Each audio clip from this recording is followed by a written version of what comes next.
The preceding program was paid broadcast. Any ideas, comments, and opinion expressed by the program hosts do not necessarily reflect the views and opinion of the station.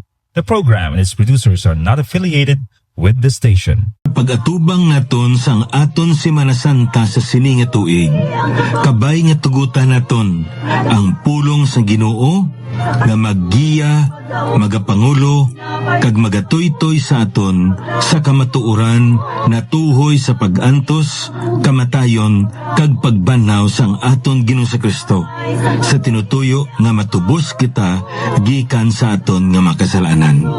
Gani pagigupod kamo sa akon kay sa sulod sining 30 ka minutos aton pagapamlanduan sa pulong sa Ginoo ang kamatuoran na tuhoy sa luyo sang krus sang aton Ginoong Hesus.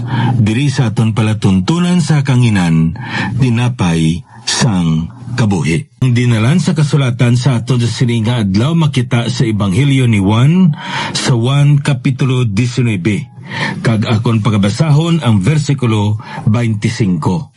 Ang pulong sa Dios nagpahayag sa aton sa Juan 19 versikulo 25. Gani ginhimo ini sang mga soldado apang sa tupad sang krus ni Jesus nagatindog ang iya iloy kag ang utod nga babayi sang iya iloy nga si Maria nga asawa ni Cleophas kag si Maria Magdalena. Mercy there was great, and grace was free. Pardon there was multiplied to me. There my burdened soul found liberty at Calvary. Amuyad to ang mensahe sang kalantahon para sa aton. Kag sa pagkamatuod sa Kalbaryo, dra nato nakita ang dako nga gugma sang Dios nga iya nga ginpahayag ang iya dako nga kaluoy bisan pang iya dako nga bugay kag ang iya man dako nga pagpatawad sang aton nga makasalanan kag ang tanan-tanan nga halit kag kabudlayan nga gintuga sang sala sa kabuhi naton ginuklasan kita sang aton nga Ginoo. Ina tungod sang iya nga paghalad sang iya kabuhi didto sa krus sang Kalbaryo sa tinutuyo nga mabayaran niya ang silot ang pinalidad sang aton nga makasalanan kag subong man nga iya nga makuha niya para sa iya kag ang ginapasalamatan naton kay amo ini kadako ang gugma sang Dios sa imo kag sa akon. Amo ini nga dako man ini nga pagpahangkat sa aton nga tungod niya ginhatag sang Ginoo ang iya kabuhi para sa aton. Nyan kita nga nakabaton sa kay Kristo bilang aton nga manluwas, nakabaton kita sang kaluwasan kag nakabaton kita sang buhi nga paglaom. Ihatag man naton ang aton nga kabuhi sa iya pagi sa pagpangalagad naton sa aton buhi kag subong man nagapadayon nga Ginoo at Calvary kag kabay pa nga naaman ang aton mga pangununa sa pagtuon sa pulong sa aton ni Ginoo paagi sa kalantahon nga aton bag-o gid lamang nga gin pamatian. Kag kon may mga pamangkot kamo o kon may gusto kamo nga idugang o kon ipaklarar man sa mga kamatuoran nga aton nga natun-an, pwede gid ninyo ma-text o kon makatawag kamo sa akon. Kag ang akon nga cell number 0917-1880-832. Liwaton akon 0917-1880-832. Kag bisan pa sa aton nga nagabuylog sa aton matag adlaw nga pagpamalandong sa pulong sa Ginoo, kon may ara ikaw nga handom sa pagbaton sang bag-o no nga kopya sang aton nga Biblia, King James version ini kag subong man hiligay nun version man sang aton nga Biblia, may ari kita diri nga ginapanghatag sang libre. Kag kung interesado ikaw, pwede nimo ma-text o kung pwede man nimo matawag ang imong kumpleto dra nga pangalan kag subong man address kay aton gid inatingwaan nga mapadalan kamo. Now sa mga kauturan naton kag abyan nga medyo malayo-layo ang inyo yang balay sa inyong post office, may mga tion gid na medyo madugay-dugay ini kag makalabot sa inyo. Apang amon gid nga pangamuyo nga ang tagsa-tagsa nga nagapamati sa aton broadcast may ara gid Biblia nga iya nga ginatamdan kay importante gid ang pulong sa Ginoo sa aton niya tagsa-tagsa ka mga kabuhi.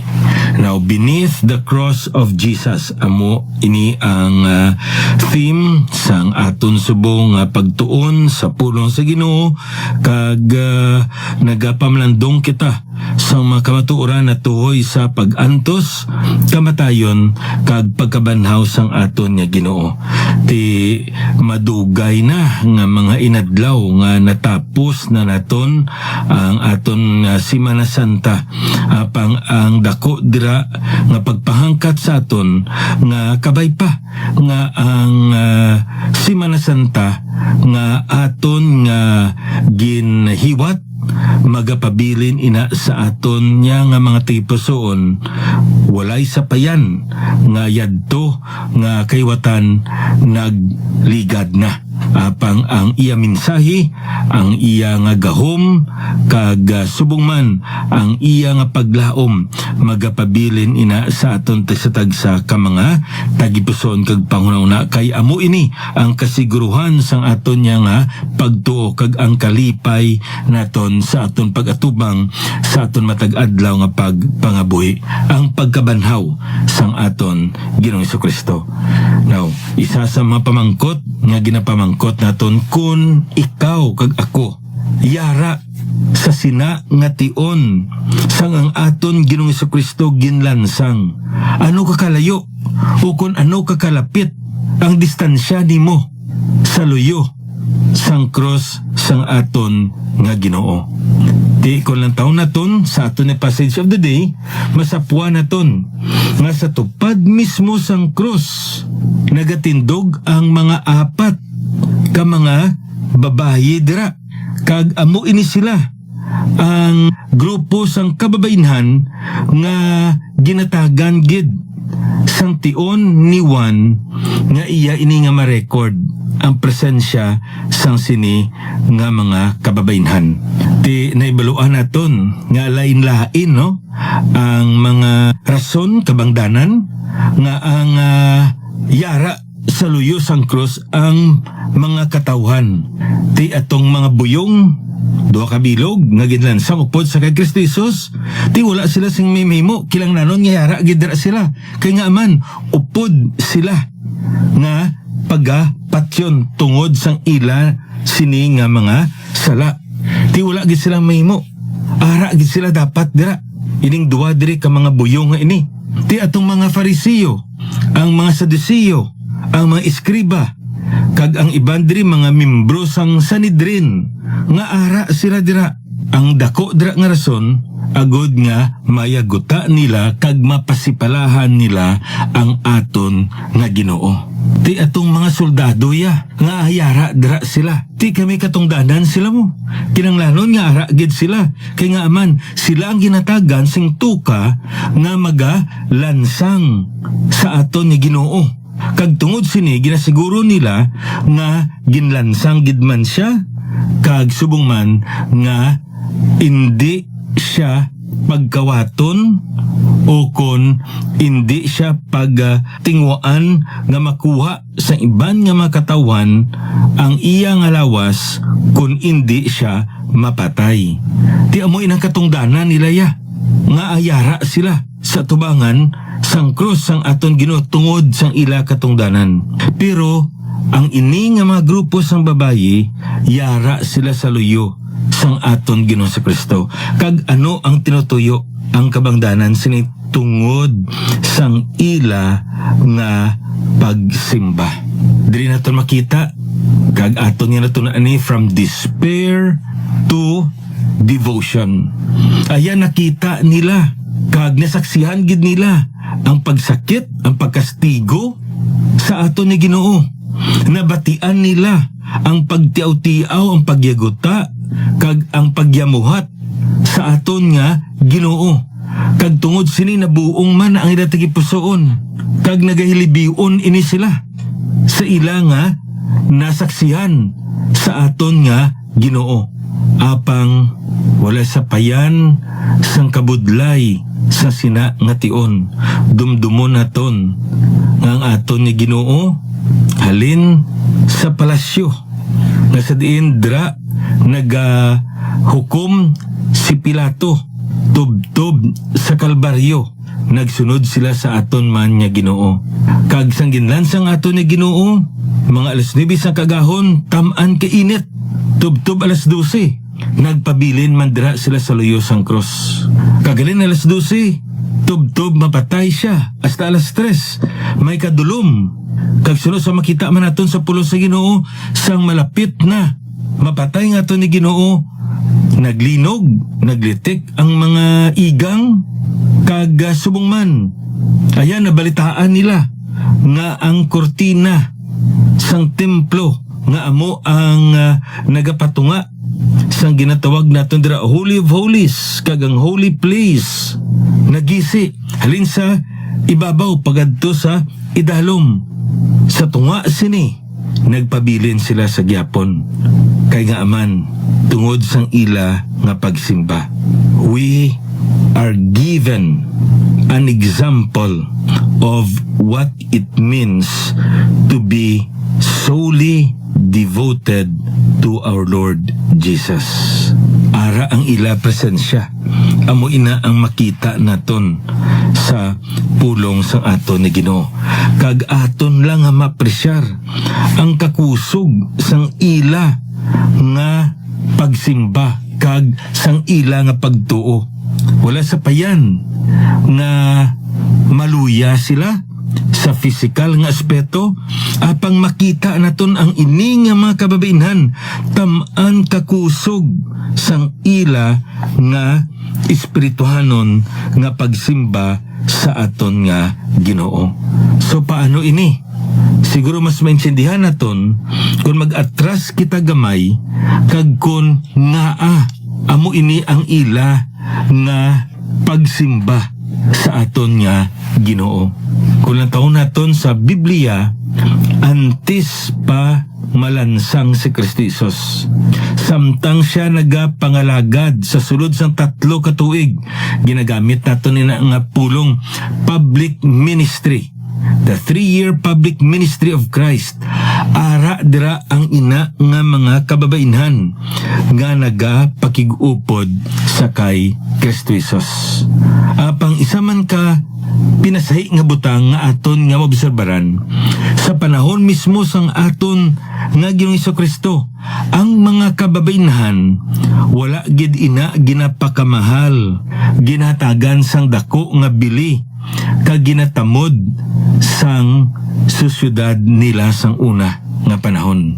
Nga kung lang taon naton sa tion nga may krisis nga matabo ayan sa isa ka syudad o kung sa isa dira ka minuro o kung sa pungsod man, matipon ang mga katigulangan, mga tigulang nga katapo sa sina nga minuro o kung sa sina nga ginatawag naton dira syudad.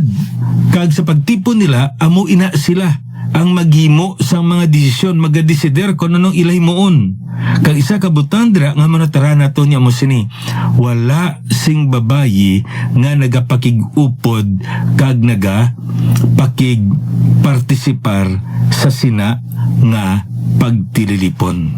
Nga mo sina, kay wala nila ginatagan sang bili ang presensya sang babayi sa ilaya nga sosyedad. Kag ari pagid sa tunga sang mga ginatog naton sa ila nga reliyon, Judaism, may ara dira kita ginakabig nga Jewish religious scholars or religious leaders. Kag ang isa sa mga pinamatasan nila sa kaagahon magpangamuyo sila. Kag ang ila gali nga pangamuyo gamit nilang pulo nga prayer of thanksgiving. Kag ang ila pangamuyo amo sinikono, Lord, I thank you for not making me a Gentile, a Samaritan, or a woman. Grabe no? Ang pangamuyo nila gali sa kadaaga. Ginoo, nagapasalamat gid ako nga wala nimo ako nga ginimo nga isa ka hintil, isa ka Samaritanhon, kag isa ka babayi. Tingaa mo sila ang ila pangamuyo kay wala nila ginatagan sang bili ang kababaynhan sang una nga panahon. Kag bisan pagani sa sulod sang panimalay, kun ang isa ka iloy magbata siya kag nakita niya nga babayi ini kag hindi siya nanamian ang iya nga bana, hindi magdaho sini, wala siya sing maymo kundi dalon niya ini ang iya nga anak sa kilid dira sang ila mismo nga ginatag naton tindahan. May ara dira isa ka gamay nga kwarto nga sa diin ang mga basura dira nila ginahaboy, no? Kag masami dira mo makita ang mga lapsag nga mga babayi. Kay nga man para sa ila wala inaiya sing bili ang lapsag nga babayi, kaya malalalon sa ila among lapsag nga lalaki. Kaya katulad na nga may isa naman sila kababa nga pakanon nga hindi man nila mapuslan kay ti babayi. Amo ini ang ila nga pananaw sa una. Kag bisan pagani ang mga kabataan nga babayi wala gid ina encourage nga magsulod sa sinagoga kag magtuon sang Torah. Kay nga man para sa ila hindi na kinanglanon sa babayi, kinanglanon iya sang lalaki. Amo ni nga kadamo sa mga lalaki nga mga kabataan ang nagatuon niya sa sinagoga sang Torah, pero tamaan kadyutay ang mga kabataan nga babayi. Ti amo ini ang tion nga sa diin nagkari ang aton nga Ginoo. Kag tamaan gid ka klaro nga makita naton sa pulo sa Ginoo, ilabi na gid ang ebanghelyo ni Lucas nga kun aton nga lantahon dira madamo sa mga kababainhan ang ginupdan kag subong man nangin gintutunan sang aton nga Ginoo. Kag iya ini gintratar nga may dungog kag subong man may ara dako nga pagtipig sa ila. Sa ila nga panahon hindi ina maayo kabalik awot ina kung sa aton pa nasawahan sila nga ikaw isa ka rabay nagatudlo ka kag may mga kababaynhan nga nagapamati sa imo. Kay sa ila nga panahon kung rabay ikaw ang imo mga gintutunan mga lalaki man. Pangyari ang ato ni Ginoo kung ang taon naton sa pulong sang Dios makita nato na ginatagan niya sang importansya ining mga babayi diri atong mga ginasikway sang susyudad.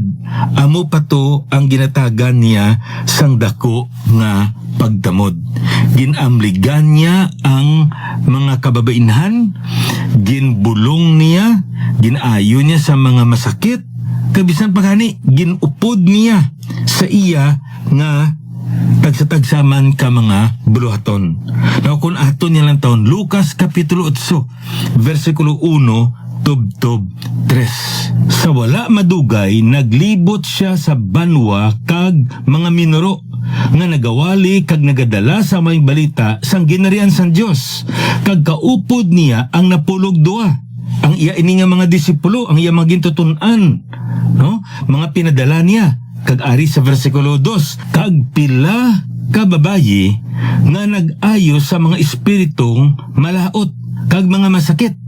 Si Maria nga gintawag Magdalena nga sa iya nagwa ang 7 kayawa, kag si Juana nga asawa ni Chuza, nga tulugyana ni Herodes, kag si Susana, kag iban pa nga madamo nga nag-alagad sa ila sa mga pagkabutang nila. Di ano diri makita naton sa sininga dinalan sa kasulatan. Hindi lang gali ang 12 disciples ang upod sa aton ni Ginoo nga nagpakig-upod sa iya public ministry, kundi may mga kababinhan man. Kag ari diri ang tatlo, Mary, who was called Magdalene, Joanna, the wife of Chuza, kag subong man si Susana. Kag madamo paginiiban.